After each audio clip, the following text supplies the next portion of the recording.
There's something about media that no one can speak about, but everyone holds with high regard that absolutely allures me to them. Umineko When They Cry has always been one of those series that I'd hear people talk around but never directly about. I'd always hear people say things like, "Umineko changed my life, it's the greatest thing I've ever read, you should read it," but when I ask them about it, it's crickets.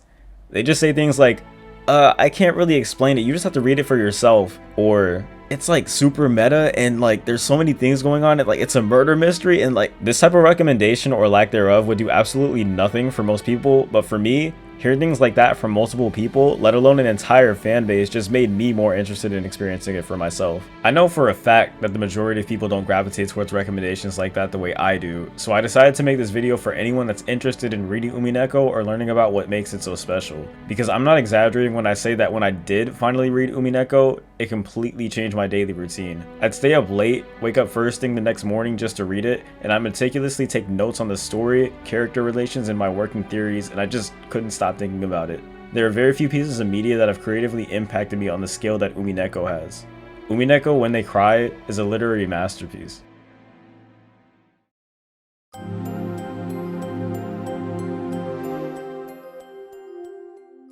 Umineko is an episodic visual novel split into two 4-episode arcs called the Question and Answer arcs. These episodes were released over the span of 3 years from 2007 to 2010, with the complete story being written over the span of 4 years by Ryukishi 07, with his most notable work prior to Umineko being the Higurashi When They Cry series. Ryukishi started writing in a vocational school and in college, where he wrote a screenplay called Hinamizawa Bus Stop, in which he submitted the script to a contest that he didn't end up winning. But it's okay, we can't win them all. His brother ended up convincing him to turn Hinamizawa Bus Stop into a visual novel after finishing a little game called Tsukihime.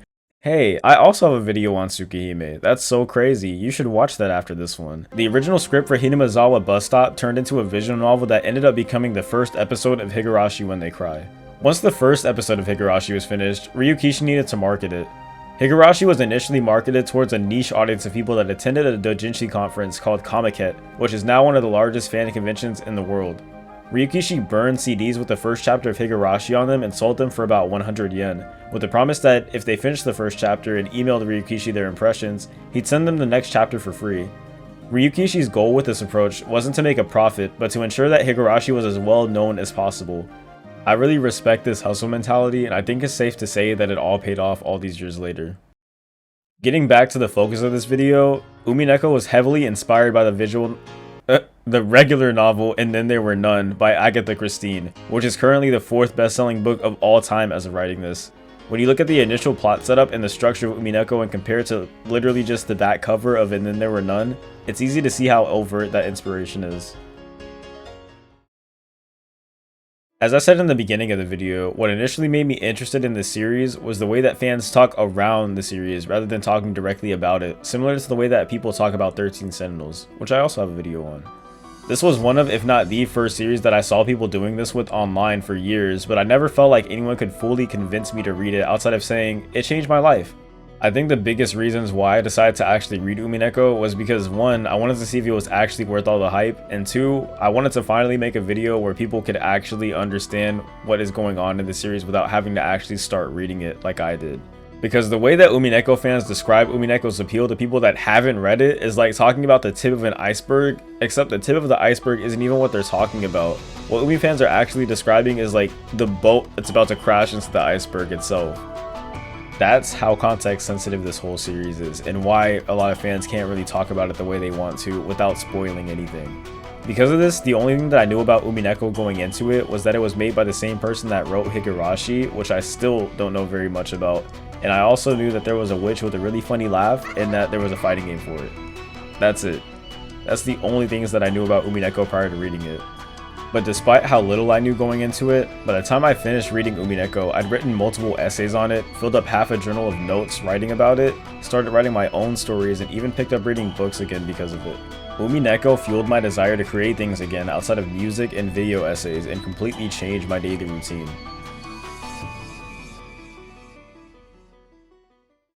That being said, all I'm doing now is talking around the story rather than about it, just like every other Umineko fan. Here's how I describe Umineko to someone who's never read it before. Umineko is a deconstruction of the mystery and fantasy genres of literature, similar to the way that Evangelion is a deconstruction of the mecha genre or Madoka is a deconstruction of the magical girl genre.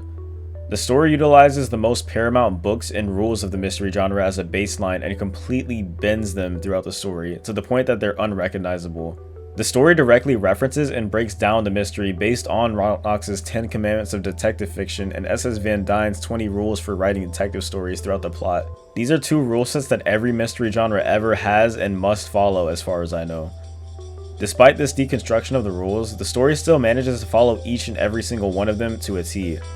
All the mysteries throughout Umineko are solvable in the episode that they're introduced while also following these rules. If you're an avid fan of the mystery genre or logic puzzles, Umineko is definitely something you should consider reading. One of the many reasons Umineko was incredible is that it utilizes the medium of the visual novel to its fullest. I don't think this story could have been effectively told to this extent in any other medium. There's a narrative/game mechanic that's introduced early on in the story that outlines any text containing the objective truth of the story in red, along with any theories or subjective truth in blue, making the story much more interactive and followable for the reader. Umineko also utilizes and constantly switches between every possible narrator perspective available, with the most prominent being the omniscient, naive, and first-person narrator perspectives. These factors, along with the character portraits, sound, and animation, allow the reader to visually identify the subtleties that would most likely be lost in a traditional novel. Before we move on to talking about the basic plot and themes of Umineko, I absolutely must give a shout out to the composers of the soundtrack, because this soundtrack is one of the best that I've heard in a long time. A good chunk of these songs are still in my heavy rotation while I walk outside or write, and I highly recommend you go through the OST playlist to check some of them out. Some of my favorite tracks and personal recommendations include Far, Dead Angle, Hope, Rose, Answer, Praise, Dream and Discharger, Thanks for Being Born. Honestly, just listen to the whole soundtrack, it's worth it. Just don't look in the comments.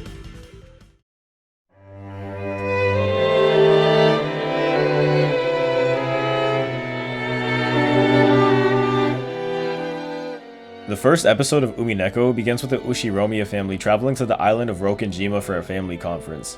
The Ushiromiya are a high-profile family built off the wealth that was accrued by the current head of the family, Kinzo Ushiromiya. The annual family conference is in place to discuss the distribution of said wealth and power. The protagonist of the story, Battler Ushiromiya, has been absent from the family for 6 years due to an internal family conflict, but it's seemingly fine here at the beginning of the story. The family enjoys their reunion and each other's company, but we quickly find that the majority of the family is only acting this way out of courtesy. In reality, the Ushiromiya family has a lot of internal conflict due to the impending death of Kinzo and the dire financial situation that each family member is in. This leads me to the first major overarching theme of Umineko. Umineko is the story of how family dynamics individually impacts each member of the family in different ways. Umineko asks a multitude of questions about how years of family dynamics shape the way that people function for themselves and others. For example, how does being raised as the middle child or last child impact the way that one operates in society from a social, romantic, or parental perspective? How does the middle child raise their oldest child? How does the last child raise their only child? How does being the golden child or black sheep of the family impact how they act or raise their own children? What kind of complexes or habits develop depending on your position in the family, whether it be age or status? Every single possible angle of this 12+ member family dynamic is thoroughly explored throughout the story, with major relationships being explored across entire episodes. I love analyzing why things and people exist the way that they are, so Umineko was eye-opening for me. People's personality and habits are a butterfly effect, no pun intended, of both past and current relationships and upbringing, and Umineko explores that beautifully. Once the family reaches the island and arrives in the main hall of the mansion, they come across a strange portrait of a woman they'd never seen before with an epitaph alongside it. Engraved on it is a riddle detailing the path to the Golden Land. Whoever can solve this riddle and reach the Golden Land can claim the family's gold and succeed as the family head. I'll read an excerpt of the epitaph for the sake of mystery. On the first night, offer the 6 chosen by the key of sacrifices. On the second twilight, those who remain shall tear apart the 2 who are close. On the third twilight, those who remain shall praise my noble name. On the fourth twilight, gouge the head and kill. On the fifth twilight, gouge the chest and kill. On the 6th twilight, gouge the stomach and kill. On the 7th twilight, gouge the knee and kill. On the 8th twilight, gouge the leg and kill. On the 9th twilight, the witch shall revive, and none shall be alive. On the 10th twilight, at journey's end, you shall attain the power of the Golden Land's treasures once and for the last time. If you've read the novel and then there were none, you'll recognize that this was a direct homage to that story. And just like its inspiration, the baseline plot of Umineko is that this conference on an isolated island begins to spiral into a murder mystery due to the influence of a riddle by an unknown party. But you might be wondering, how could a plot like this possibly go on for 8 whole episodes? The story of Umineko explores decades of family dynamics under the lens of a tense murder mystery filled with a multitude of logic puzzles. While this is the main thematic focus of the story, there are much deeper themes that come into play as the story progresses. So, remember when I said this video doesn't contain spoilers? I lied. But wait, before you click off the video, let me tell you why you should keep watching. I'm someone who's overly sensitive to spoilers for a lot of the games I play, to the point where I mute everything, I don't look at character designs or even listen to the music. So as someone who's constantly pushing for blind playthroughs and would have left at this point of the video, I'll guarantee this. Everything following this point of the video won't ruin your enjoyment of the series, it'll enhance it. These points are things that I slowly picked up on after the second chapter of the story, and I wish that I had this from the very beginning so I could look out for it. If you don't want to hear some minor spoilers on the theme of post-episode 2 of Umineko, skip to the how to play section, otherwise I highly recommend you keep watching.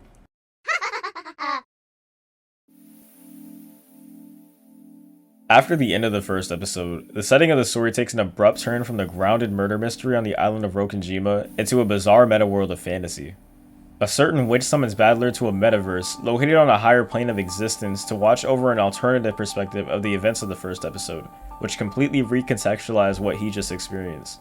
It's here that the story begins to ask Badler and the reader what they accept as truth or fiction, and the story begins to delve into a meta-analysis on the mystery and fantasy genres of fiction.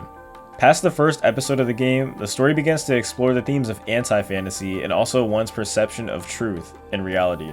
Anti-fantasy is the claim that everything that does exist in our world can be explained with logic, and anything that we can't explain with logic can't exist in our world and should be denounced as fictitious. I personally interpreted this as a commentary on organized religion when I read up to this point of the story, and I thought it was interesting because when I talked with other people about it, they didn't have the same interpretation. So this part of the story is very open-ended and subjective to your own perspective, which I think is really cool. Because this story is so reliant on family dynamics and also psychology, there's something that you can take away from each character in each scenario, and everyone will have a different thing that they really gravitate towards, which is something that I really look for in a lot of stories.